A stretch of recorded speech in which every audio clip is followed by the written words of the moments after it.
ಜವಾಬ್ದಾರಿ ಯಾರ್ದು?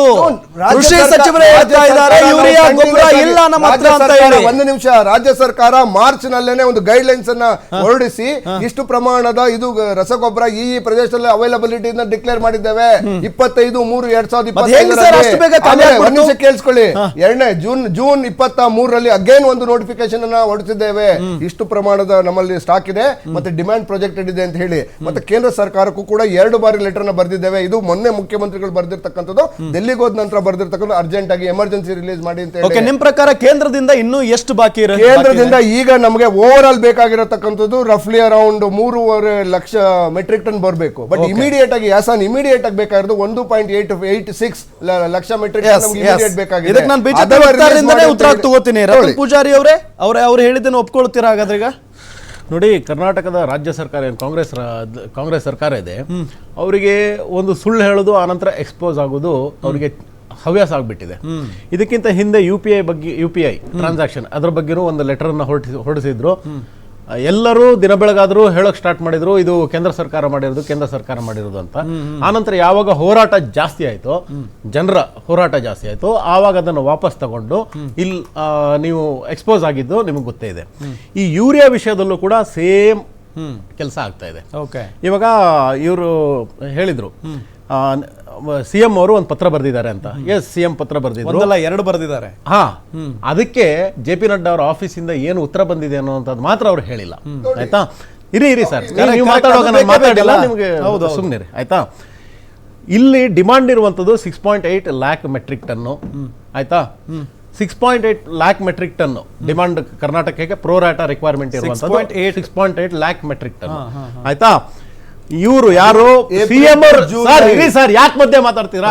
ಇರಿ, ನೀವು ಮಾತಾಡುವಾಗ ನಾನು ಮಾತಾಡಿಲ್ವಲ್ಲ, ಆನಂತರ ಬರೆದಿಟ್ಕೊಂಡು ಹೇಳಿ. ಆಯ್ತಾ, ಸಿಎಂ ಅವ್ರು ಹೇಳಿರೋ ಪ್ರಕಾರ 5.2 ಲ್ಯಾಕ್ ಮೆಟ್ರಿಕ್ ಟನ್ ಬಂದಿದೆ ಅಂತ ಹೇಳ್ತಾ ಇದ್ದಾರೆ.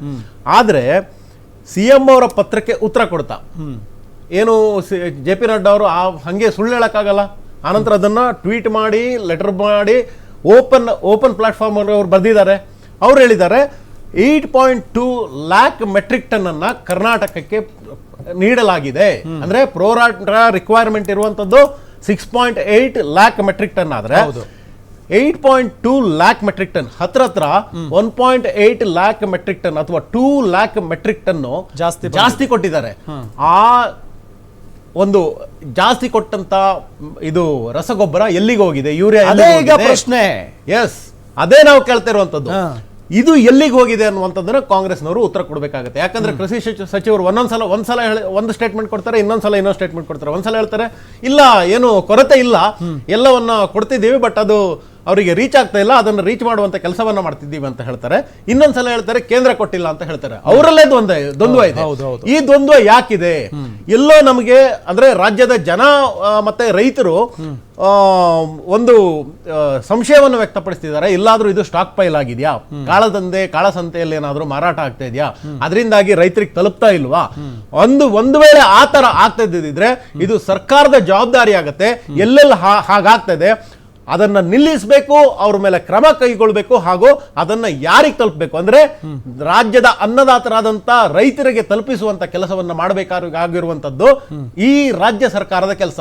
ಆದ್ರೆ ಅವರು ಆ ವಿಷಯದಲ್ಲಿ ಜಾಣ ಕುರುಡುವನ್ನ ತೋರ್ತಾ ಕೇವಲ ಕೇಂದ್ರ ಸರ್ಕಾರದ ಜೊತೆ ಒಂದು ಸಂಘರ್ಷ ಮಾಡೋದ್ರಲ್ಲಿ ಯಾವತ್ತೂ ಮಾಡ್ತಾ ಇರ್ತಾರೆ. ಇದರಲ್ಲೂ ಕೂಡ ಇಳಿದಿದ್ದಾರೆ.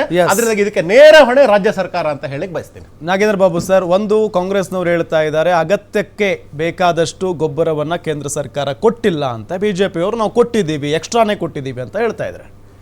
ನಿಮ್ಮ ರಿಯಾಕ್ಷನ್ ಏನು? ಮೊದಲನೇದು, ಇದು ಕೃಷಿ ಇಲಾಖೆಯ ಸಂಪೂರ್ಣ ವೈಫಲ್ಯ. ಕೃಷಿ ಇಲಾಖೆ ಸಚಿವರು ಈ ರಾಜ್ಯದಲ್ಲಿ ದೇವೇಗೌಡರನ್ನ, ಕುಮಾರಸ್ವಾಮಿನ, ಬಿಜೆಪಿ ಪಾರ್ಟಿನ ಅಥವಾ ಅವ್ರ ಗುಂಪುಗಾರಿಕೆ ವಿಷಯಗಳಲ್ಲಿ ಹೇಳಿಕೆಗಳು ಭಾರಿ ಜವಾಬ್ದಾರಿಯಿಂದ ಕೊಡ್ತಾರೆ.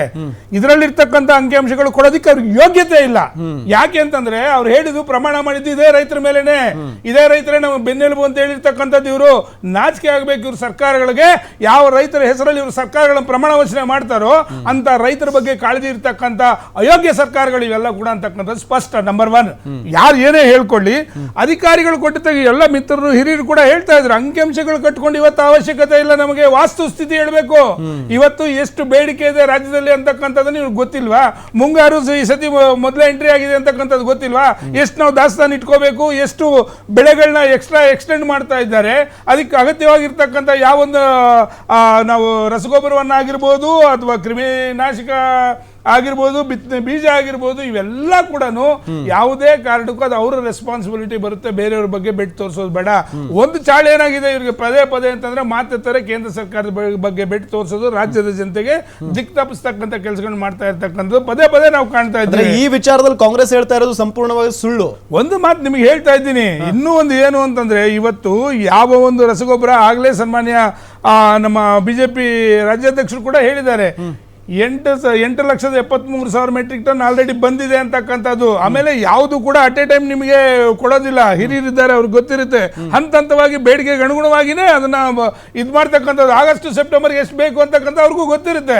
ಮತ್ತೆ ಈ ಸತಿ ಯಾವ ಬೆಳೆಗಳು ಎಲ್ಲೆಲ್ಲಿ, ಹಿರಿಯರು ಒಂದು ಮಾತು ಹೇಳಿದ್ರು, ಯಾವ ಬೆಳೆಗಳು ಎಲ್ಲೆಲ್ಲಿ ಹೆಚ್ಚು ರೀತಿಯಲ್ಲಿ ಆಗ್ತಾ ಇದ್ದಾರೆ, ಎಷ್ಟು ಹೆಕ್ಟಾರ್ ಹೆಚ್ಚಾಗಿದೆ ಅಂತಕ್ಕಂಥದ್ದು ಕೂಡ ಅಂಕಿಅಂಶಗಳು ತಗೊಳ್ಳೋದ್ರಲ್ಲಿ ಸಂಪೂರ್ಣ ವೈಫಲ್ಯ ಕಂಡಿರೋದಕ್ಕೇನೆ ಇದು ನಂಬರ್ 1 ಆಗಿರ್ತಕ್ಕಂಥದ್ದು. ಒಂದು.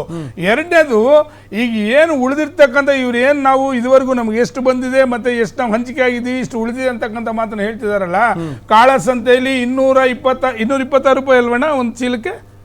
226 ರೂಪಾಯಿ ಮಾರ್ತಾ ಇರ್ತಕ್ಕಂಥ ಒಂದು ಚೀಲವನ್ನ 400 ರೂಪಾಯಿಗೆ ಕಾಳಸಂತೆಯಲ್ಲಿ ಬಹಿರಂಗವಾಗಿ ಮಾರ್ತಾ ಇದ್ದಾರೆ.